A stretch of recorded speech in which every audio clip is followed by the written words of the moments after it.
김용현 전 장관 같은 경우는 오늘도 청문회에 불출석했습니다. 어제 구치소 현장 청문회도 불발됐는데 이유가 재판 준비로 바쁘다라면서 거부를 한 거예요. 근데 이 바쁜 와중에 또 서울 서부지법 폭동 사태로 구속된 사람들한테 애국 전사다 이러면서 영치금을 보냈다고 해요. 손편지와 함께 이걸 또 굳이 변호인을 통해서 내가 영치금을 이 애국 전사들한테 전달했다는 사실도 공개를 했어요. 이러한 생각을 갖고 있는 사람이 국방부 장관이고 중요한 공직에 있었다라는 게 참 나라가 되게 위험했었구나라고 다시 한번 생각을 할 수밖에 없고요. 김용현 전 장관은 참 나쁜 사람이다라고 말씀드릴 수밖에 없을 것 같습니다. 대한민국은 시스템적으로 운영되는 나라고 그 국가가 운영이 되고 지탱되는 것은 법치주의를 존중을 하고 사법 시스템을 인정하고 따르고 존중하는 데서 대한민국이라는 시스템이 유지되는 거잖아요. 근데 그거를 무너뜨리려고 서부지법에 본인이 얘기하는 애국 청년들이 들어가가지고 부수고 판사 찾아다니면서 위협가하고 그런 것들을 어떻게 애국전사, 애국국민 그런 것들을 어떻게 구국정신 이렇게 얘기를 할 수가 있는지 참으로 정말 대단히 희한한 이상한 정신세계에서 살고 있는 분들이다. 정말 이런 분들을 공직이라는 자리에서 내려오게 만들어서 그나마 다행이다. 그런 생각이 듭니다. 나 좀 살려줘. 저는 이런 느낌이었어요. 이게 무슨 얘기냐면은 그러니까 서부지법에서 폭도들이 애국 시민이면은요. 이제 헌법재판소 앞에서 탄핵이 인용됐을 때 이제 헌법재판소 쳐들어가는 사람들도 애국 시민인 거죠. 그러니까 이거 나라를 폭동을 일으켜가지고 극도의 혼란을 일으키고 어떻게 거기에서 정치적으로 뭔가 이득을 얻거나 재기를 하려는 거에 시그널을 보낸다 저는. 그러니까 앞으로 그렇게 하냐고 우리는 애국 시민이다라고 생각할 거 아니에요 그 사람들이. 이런 사람들이 얘기를 하니까. 그러니까 김용현이 뭐 아무 말 대잔치하고 좀 막말하는 거는 뭐 잘 이해하고 전 국민의힘한테 물어보고 싶어요. 그러니까 이게.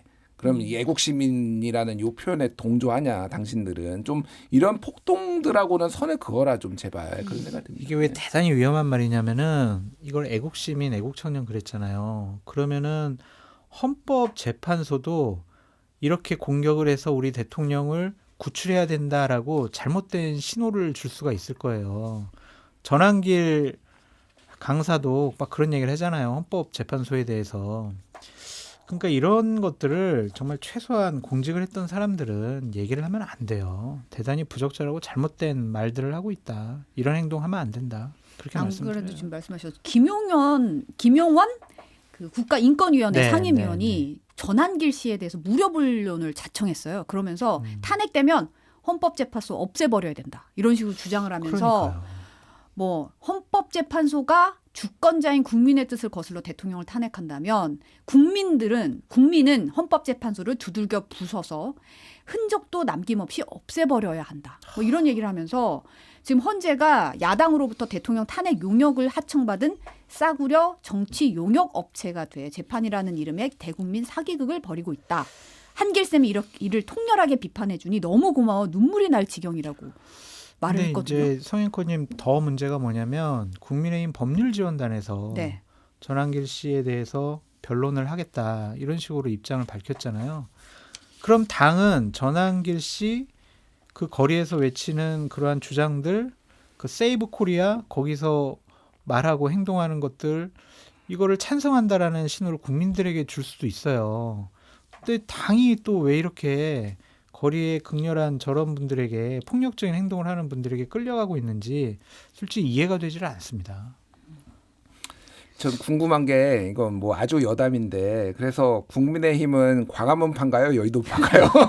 지금 구구가 지금 광화문파와 여의도파로 지금 나뉘어서 좀 돈 문제거든요. 결국은 돈 문제인데 전환기를 지원한다라는 거는 이건 여의도파 쪽인데 그러면 정광훈 측에서 매우 섭섭해할 텐데 굉장히 궁금하네요. 예. 분열.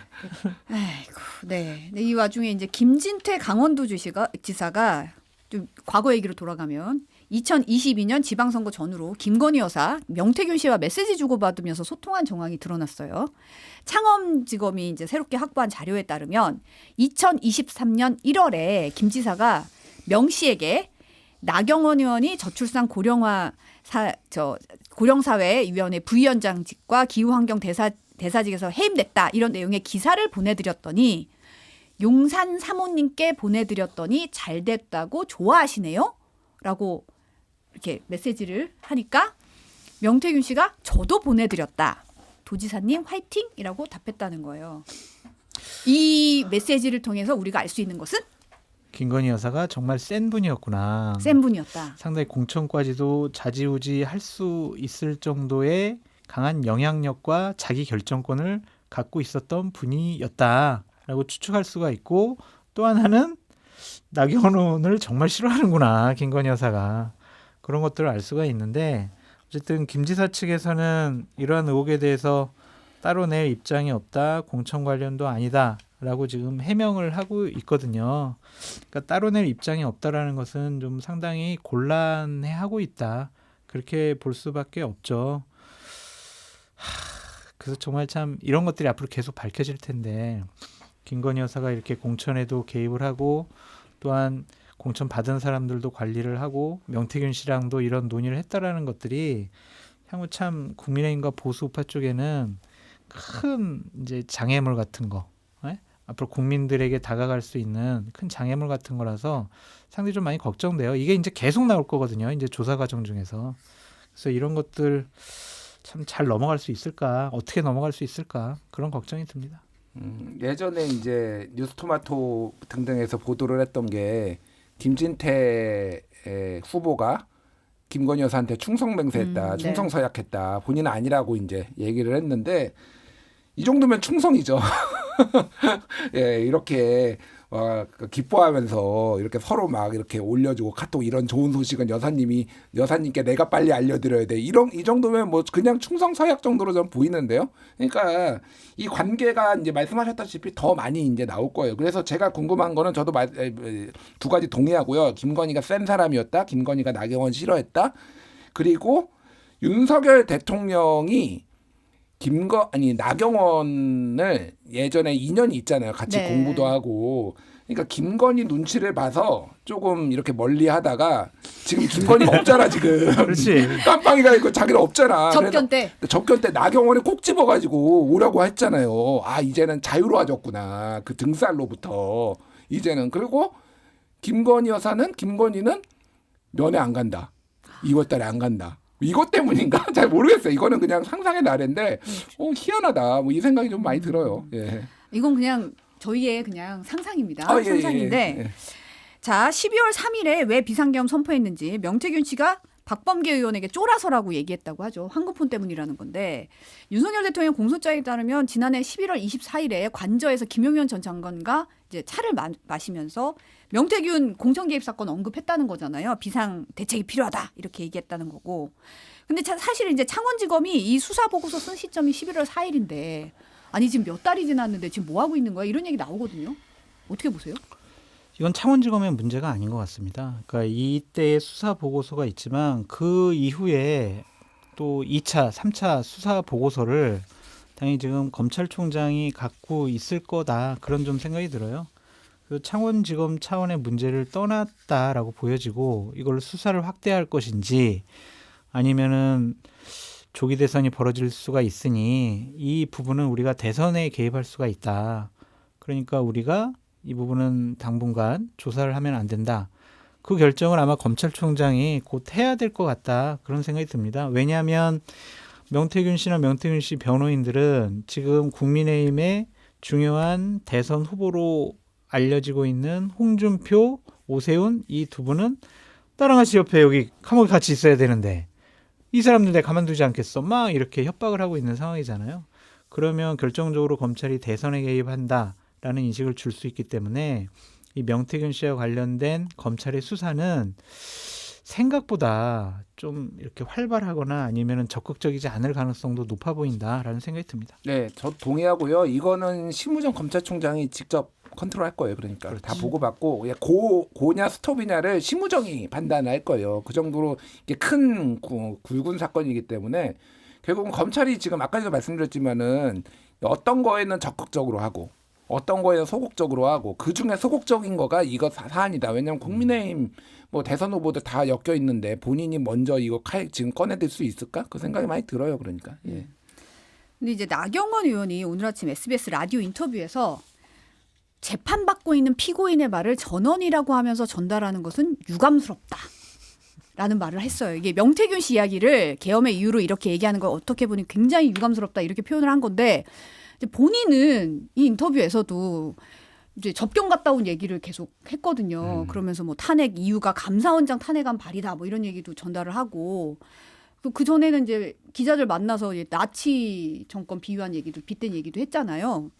그래서 이 얘기를 딱 들었을 때는 재판받고 있는 피고인의 말을 전달하는 것에 대한 유감이 누구에 대한 유감인가라는 생각이 좀 들긴 했거든요. 사회자에 대한 유감인 것 같은데요. 사회자에 대한 유감. 그분이 이제 좀 한동훈 전 대표랑 친하다라고 생각을 하니까 나경원 의원은 또 한동훈 대표 별로 좋아하지 않잖아요.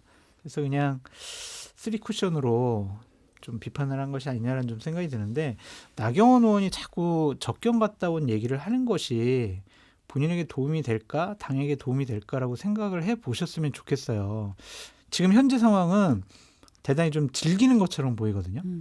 그 기자들이 물어보면은 그냥 많이 얘기를 하세요. 이렇게 언론 인터뷰 나오는 것도 솔직히 본인이 이거 내가 나가면 좀 곤란할 것 같아. 그럼 안 나오겠지만 당연히 그 접견한 내용 물어볼 텐데 이렇게 나와서 여러 가지 얘기를 하는 것은 그걸 얘기하면은 내가 어떠한 정치적인 이득을 얻을 수 있을 것 같아라고 생각을 하니까 나오는 거 아니겠어요. 근데 그것은 당이나 권영세, 권성동 이 두 분의 입장과는 달라요. 개인적인 차원으로 갔다고 그랬잖아요. 인간적인 도리라고 했잖아요. 그럼 이런 브리핑을 공식적으로 하면 안 돼요. 그냥 저희들 그냥 위로해드리고 저희들 그냥 나라 걱정하고 그렇게 왔습니다. 그걸로 끝냈어야 되는데 지금 거의 이틀째 3일째 계속해서 이런 얘기하는 것은 나경원 의원의 정치적인 목적 때문에 국민의힘이 상당히 윤석열 대통령의 옥중 정치에 이용당할 수 있다. 그래서 상당히 우려스럽다라고 말씀드려요. 그래서 지금이라도 더 이상 얘기 안 하셨으면 좋겠어요. 저는 카톡 메시지 안 물어보나 했더니 그런 질문은 안 나오더라고요. 김진태 지사 카톡 메시지 어떻게 생각하는지 좀 궁금하긴 했는데. 네. 아니, 그러니까 제가 이제 보기를 드릴게요. 네. 이제 이 다음 중 나경원 의원이 유감으로 생각하는 대상은 1번 진행자 김태현, 2번 보도한 한겨레, 3번 카톡한 명태균과 김진태, 4번 싫어하던 김건희. 이 중에서 5번 누구? 한동훈. 네. 모르겠어요. 근데 이게 말씀하신 대로 그러니까 이게 본인 이게 지금 그런 것 같아요. 그러니까 사실은 예전부터 이 나경원 의원은 본인이 윤석열 대통령하고 가깝다라고 하고 그걸로 당대표도 하려고 했는데 결국 내쳐졌잖아요. 지금이 굉장히 윤석열 대통령을 지지하는 우파들, 구구나 이쪽에 신뢰를 자기가 얻을 수 있는 상황이라고 생각을 하니까 개인 자격이라고 하면 브리핑도 계속하고 그러잖아요. 그러니까 이거가 이제 근데 여기에 간극이 있었다라는 거를 이런 식으로 계속 소위 말해서 후벼 파는 거가 좀 불쾌할 수도 있겠죠. 그러니까 정치적으로. 그리고 저는 감사원장 탄핵 때문에 됐다. 탄핵안 때문에 됐다. 이거 굉장히 유의미한 거라고 생각해요. 제가 지속적으로 얘기를 하는데 감사원장 탄핵이 왜 됐나요? 최재해 감사원장 탄핵된 이유가 감사원이 감사위원 그 보고서를 국회에 제출을 안 하고 뭐 이런 게 문제가 있었는데 그게 뭐냐면은 관저 공사 때문이에요. 네. 김건희가 여기에 아무거나 이렇게 수의계약하게 개입하고 이런 것들 사실상 다 알려졌는데 그거를 안 하니까 된 거잖아요. 결국은 이것도 김건희 보호하려고 그리고 같이 김건희 그러니까 명태균 게이트 김건희 이쪽이구나. 그거를 다시 한번 확인할 수 있는 거죠. 그러니까. 예. 근데 나중에 한번 나경원, 윤석열 대통령 부부 사이에 무슨 일이 있었는지 쭉 한번 설명해 드릴 기회가 있을 것 같아요. 왜 이렇게 좀 꼬였을까? 그것들도 한번 좀 그 전에 무슨 일이 있었지? 라고 말씀을 드리면 이제 청취자분들이 이해할 수도 있다. 그렇게 말씀드려요. 더불어민주당은 이제 명태균 게이트 진상규명 위한 특검법 추진한다고 지금 밝힌 상황입니다.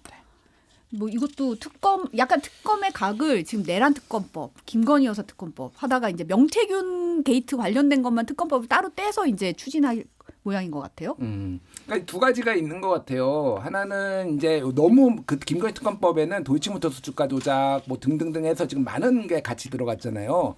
거기에 이제 얹어서 그때는 김건희 여사에 대한 여론이 굉장히 안 좋았을 때고 뭐 지금도 좋지는 않겠지만은 그런데 이제 윤석열 대통령이 이제 구속 기소가 되고 그러니까 이거를 김건희까지 같이 하는 것에 대한 부담 뭐 이런 게 있을 수도 있겠다. 그리고 김건희 특검 사실은 정권 끝나면 나중에 뭐 특검을 하든 검찰 재수사를 하든 할 수 있거든요. 이거는 그러니까 지금은 명태균 쪽에 좀 초점을 맞추는 게 낫겠다라고 하나는 판단한 거고 두 번째는 이게 지금은 뭐 단일대우 권성동 원내대표가 뭐 해보태면 해봐라 뭐 이런 식으로 얘기를 했다는데 정말 그렇게 갈까? 이게 왜냐하면 결국은 명태균 게이트가 다른 게 아니라 대선 주자들 여러 명이 걸려 있어요. 그렇죠. 그럼 서로의 이해관계가 다릅니다. 의원들이. 여권 대선 주자의 예. 선호도에 따라서. 그래 선호도에 따라서 그래서 이거를 명태균 특검을 통과시키는 게 내가 지지하는 대선 후보에 유리하다고 판단이 되면은 이게 익명으로 됐을 때 재의결 때는 할 수도 통과될 수도 있다. 이럴 가능성이 있으니까 민주당 쪽에서 그것까지 같이 보고 지금 하는 것 같아요. 근데 국민이 안 받을 것 같아요. 대선 후보들에게 상처를 줄 거고 뭐 일각에서는 한동훈계 의원들은 홍준표 오세훈을 날릴 기회다. 명태균 게이트 특검 명태균과 받아들이자. 좀 관련이 없는 본인 관련 없으니까 유일한 후보니까. 그렇게 뭐 얘기를 하던데 이것이 그냥 단순히 대선 후보 차원뿐만이 아니라 당을 휘청거리게 만들 수도 있는 폭발력 있는 상황이기 때문에 한동훈계 의원들이라고 하더라도 안 받아들일 가능성이 있지 않나 그런 생각이 듭니다. 그래서 안 될 것 같아요. 대선 전에는. 네, 요 이제 언론 보도 통해서 지금 단독 보도들이 많이 나오고 있는데 이 중에서 제가 이제 혹자가 계엄 초성 퀴즈라고 얘기를 하더라고요. 지읒, 티귿, 시옷, 비읍. 여인영 전 국군 방첩사령관의 휴대전화 메모에서 나온 거예요. 11월 초에 지난해 11월 초에 작성된 메모에 이 초성들의 공통된 의견임 사인은 각오하고 있음이라고 적혀 있었다는 겁니다. 뭐 정보사, 특전사, 수방사, 방첩사 아니냐 이런 얘기 나오는데 동의하십니까? 맞는 것 같아요. 뭐 지으신 경우에는 정보사가 아닌 지상작전사령부라는 해석도 있잖아요. 그 강호필 지작사령관 같은 경우에는 김용현 전 국방부 장관이 지난해 6월 대통령에게 대통령께 충성을 다하는 장군들입니다. 라고 소개한 사람 중에 한 명이잖아요. 네. 그래서 뭐 그거일 수도 있는데 참 부적절한 것 같아요. 이 국방부 장관이라는 사람들이 군 사령관 4명을 모아놓고 대통령께 충성하는 사람들. 이거는 대통령을 위한 사조직 형태가 될 수밖에 없잖아요. 모든 군인들은 대통령이 윤석열이기 때문에 충성을 하는 것이 아니라 나라를 대표하기 때문에 국군 통수권자이기 때문에 그 직책에 충성을 하는 거잖아요. 근데 이것은 그냥 학연으로 연결돼 있고 그 학연들이 내가 믿을 만한 사람이다라고 4명 모아놓고 자 대통령께 충성해.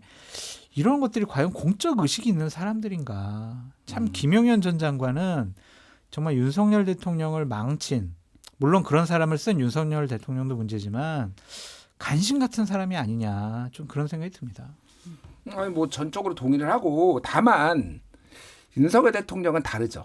왜요? 하늘이 보내주신 대통령이잖아요. 다른 대통령하고 다르다고. 그렇군요. 박혁거세 거의 그 급이야 그러니까. 그러니까 아래에서 깨어나는. 예, 아래에서 깨어나든 뭐 하늘에서 보내주든 그런 사람이기 때문에 충성을 맹세할 수 있지 않을까. 뭐 제가 농담처럼 얘기를 한 거고 뭐 이러니까 이게 군을 진짜 우리나라 군을 몇십 년을 후퇴시켰다. 그러니까, 진짜로 그렇게 생각을 해요. 진짜로. 맞아요. 박살 났잖아요. 지금 안보도 박살 났어요. 사실은 굉장히 위험한 상황이라고 좀 보는데 이거를 다시 회복하기 위해서 얼마나 많은 시간이 필요할까? 이게 그러니까 전두환 때로 돌아간 거예요. 그러니까 전두환한테 충성했던 하나회랑 뭐가 다릅니까? 이게 그러니까. 예.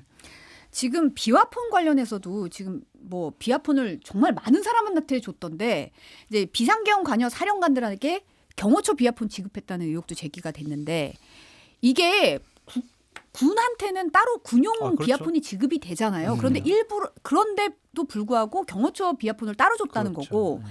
뭐 MBN 보도에 따르면 이진우 전 사령관 같은 경우는 지난해 봄에 김용현 국방부 장관이 직접 비화폰 줬다는 거고 둘만 통화하는 이 비화폰이었다는 거예요. 둘 사이에. 그러니까요. 그러니까 이게 작년 3월, 4월, 6월, 8월, 11월 대통령이 이게 비상계엄 해야 돼라고 하면서 관저나 다른 곳에서 사람들에게 강요하고 세뇌도 시키고 주장도 하고 막 그랬다라는 거 아니에요. 그럼 그때부터 우리가 이런 비상계엄이라는 비밀스러운 작업을 해야 되기 때문에 자 우리끼리만 통할 수 있는 비화폰을 한번 공유해보자라는 차원이 아니었을까. 그럼 김용현 전 장관 같은 경우에는 하여튼 지난해 봄부터 비상계엄에 대해서 생각을 하고 있었고 그것을 위해서 군 사령관들을 뭐 포섭도 하고 뭐 정신교육도 시키고 그런 차원의 일들이 진행되지 않았냐라는 생각이 드네요. 그러니까 뭐 이거는 그냥 업무폰과 개인폰 나누듯이 개헌폰과 일상 일단 군용폰. 군용폰은 이제 나눴다라고 보면 될 것 같아요. 개헌폰이에요? 개헌폰이네. 개헌폰 그렇게 그 네이밍이 저는 적절한 것 같아요. 그러네요. 개헌용으로 이렇게 따로따로 해서 이게 그러니까 문제가 계속 뭐 있는 건 당연한 거고 노상원한테도 이제 갔다라는 거 아니에요. 그러니까 제가 이거는 정말 중요한 문제인데 계속 얘기를 하지만은 비화폰 받은 사람들이 이게 내용은 없지만 통화 내역은 남거든요. 서버에 시간 지나면은 그게 이제 밀려가지고 이제 다 삭제가 되는데 그 통화 내역은 남아 있거든요. 일정 정도는 남아 있을 겁니다. 이걸 알아야 돼요. 그러니까 노상원도 받았고 김건희도 받았고 이상민도 받았고. 여기 뭐 또 따로 이렇게 뭐 줘서 받았고 그러면 이 사람들이 어떻게 통화가 됐는지를 봐야 될 거 아니에요. 그러니까 근데 이게 지금 계속 막혀 있다. 이게 되게 심각한 문제다. 예. 네, 지금 여인영 전 사령관의 휴대전화에서 이재명, 한동훈 적힌 메모도 발견이 됐는데 최재형 목사 이름도 적혀 있었고 이석기 전 통합진보당 의원의 이름도 포함이 돼서 나왔다는 거예요. 이거 어떻게 봐야 될까요? 왜 김준희는 왜 없었을까 그런 생각이 듭니다. 진짜 윤석열 정권 그렇게 비판도 많이 하셨는데 왜 이렇게 그러니까 이게 다 그냥 본인들의 체제 위협을 하는 사람들, 반국가 세력들, 뭐 미운 사람들, 싫어하는 사람들 그 사람들에게 어떤 위해를 가하려고 명단을 그냥 쭉쭉 정리해놨던 것 같아요.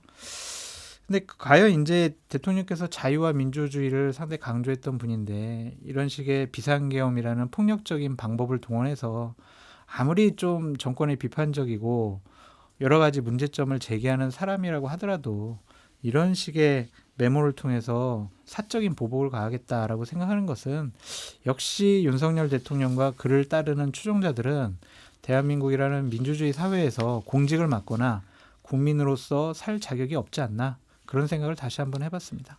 이거는요. 저는 이석기라는 이름을 딱 보는 순간 이거는 간첩단 사건 만들려는 거구나 이렇게 생각을 했어요. 뭐냐면은 계속 얘기를 했던 게 윤석열이 얘기했던 건 종북 좌파, 뭐 종북 주사파 이 얘기를 했잖아요. 네. 그러면은 이게 이제 합리성을 가지려면 성관이도 그래서 털기는 했지만은 성관이 말고 종북 주사파의 뭐가 나와야 돼요. 근데 이거는 이석기가 내란 예비 음모로 이미 실형을 살았고.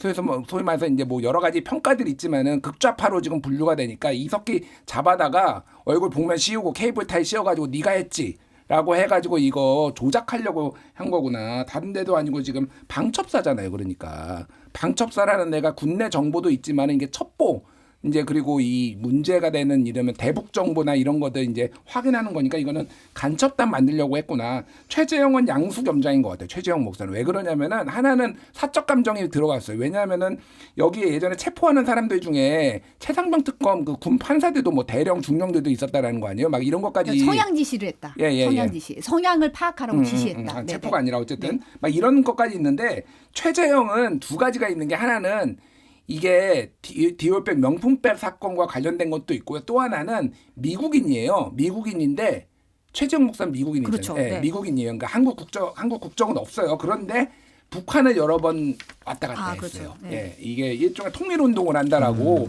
그러면은 같이 엮으면은요. 이거는 간첩단 사건으로 만들 수 있는 거예요. 그러니까. 근데 이석기 씨가 그렇게 뭐 활동을 한다는 얘기도 못 들어봤는데 우리나라에서 지금 현재 간첩단 사건으로 조작을 할 수가 있을까?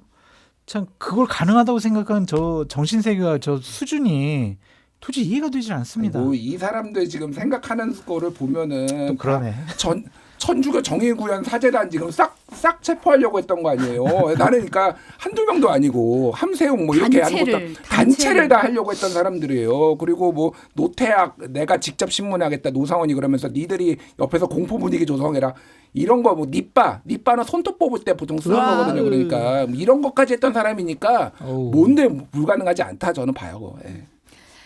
네, 마지막으로 이 얘기 좀 해보겠습니다. 개혁신당 허은하 대표 측의 변호인이 오늘 이제 아침 방송에서 네. 당 부설 정책연구원의 국비 연구 지원금을 이준석 의원이 우호적인 발언을 해주는 방송 패널이자 정치 컨설턴트에게 지급했다라고 폭로를 했어요. 네. 지난해 말에도 한 약 9,200만 원 정도 당비를 총 14명의 방송 패널들에게 지급했다라고 밝혔는데 그래서 지금 댓글로 계속 올라와요. 장성철 돈 받았냐? 어떻게 된 거냐? 장성철 돈 받았냐? 그 내용 많아요? 아유, 지금 엄청 올라오고 엄청 있어요. 많아요? 네. 전 이준석 의원에게 상당히 분노와 실망감을 느낀다라고 먼저 말씀을 좀 드리고 싶습니다. 저한테는 전화 한 통 없었어요. 어떻게 그럴 수가 있어요? 우리가 정말 이준석 대표 어려울 때 여의도 재건축 조합 거기서 유튜브 방송하자고 그래서 한 대여섯 번 나갔나? 김준일 평론가님 같이 나갔었는데 새벽 2, 3시까지 한 적도 있었거든요. 네. 저희 이런 한 장 받은 적 없어요. 아, 그 방송에 나갔을 때도 이런 한 장 출연료가 받은 적 없어요. 없었어요. 우리는 우정 출연한 거죠. 우리 이준석 도와주자 막 그랬던 거였죠. 근데 이렇게 돈이 많은데 저한테 진짜 연락도 안 하고 저한테 입금도 안 해주시고 너무한다. 아 정말 이준석 의원한테 너무 배신감 느낀다. 그렇게 생각을 하고요. 자꾸 뭐 톡에 댓글에 자꾸 장성철 돈 받았냐 그렇게 말씀하시는데 제가 이준석 의원으로부터 이런 한 장 받았으면 제가 그날로 방송 평론 그만둘게요. 저 양심적으로 제가 그렇게 뭐 돈 받고 이준석 옹호하고 뭐 그렇게 안 해요 방송. 그러니까 저를 지지하고 좋아하시는 분들은 걱정하지 마시고 저를 공격하시는 분들은 장성철 너 왜 이렇게 헛소리를 해? 왜 이재명 욕해? 이거 가지고 저를 비판하시는 거는 오케이. 그런데 저는 그 돈 문제 가지고 그렇게 안 하니까 저 그거 가지고는 엮지 않으셨으면 좋겠다. 그런 생각이 듭니다. 예. 김준일 평론가 혹시 받으신 거 아니에요? 14명이 들어가죠. 아니 그러니까 이게 웃긴 게 장성철 소장님이 이 기사를 아침에 그러니까 오면서 방금 들어오기 직전에 주셨더라고요. 저는 네. 오늘 너무 기사가 많으니까 딱 기사를 보면서 느낀 거 우호적인 패널에게 이렇게 컨설팅을 맡겼다는 거잖아요. 아 나는 우호적인 사람이 아니었구나. 저 이준석한테. 우호적으로 분류가 안 되는구나. 첫 번째. 두 번째는 14명한테 이건 별도로 14명한테 줬다라는 거잖아요. 지금 폭로 내용은 예, 그렇죠. 네. 내가 대한민국 정치평론가 중에 14번째 못 들어가나? 아, 저 누군지 궁금하네요. 그러니까 궁금해. 저도 뭐 말씀하신 농담처럼 얘기했지만은 저는 그 저널리즘 윤리 이런 걸 굉장히 좀 중시하는 사람이에요. 그렇기 때문에 뭐 이런 돈 거래 같은 거 안 합니다. 절대 하는 사람이 아니에요. 예, 저는 한 푼도 받은 적 없고요. 이준석 의원 그 여의도 재건축 조합은 진짜 출연료 안 받고 했고 그때는 그리고 이준석이 당 대표를 쫓겨나고 그런 상황이어서 그래서 뭐 이렇게 같이 제가 뭐 도와준다? 뭐 어쨌든 이제 또 정치 평론가적 성격이 강했기 때문에 당시에는 그래서 같이 한 거고 저는 요즘 박용진 의원하고도 같이 방송해요. 박용진 의원이 좀 출연해 달라고 해서 그래서 뭐 그냥 정치 평론을 합니다. 거기서 똑같이. 그래서 뭐 제가 어디 가서 논조나 톤이 어느 방송에 나가서 뭐 달라지거나 그런 사람이 아니에요. 저는 항상 똑같습니다. 어느 방송에 나가거든. 그래서 저는 뭐 14명이 누군지 궁금은 하네요. 근데 김준일 평론가님 우리 더 열심히 분발합시다. 아, 그러니까. 이준석 14명 안에도 못 들어가는 우리가 무슨 평론을 한다고 지금 에? 반성하겠습니다.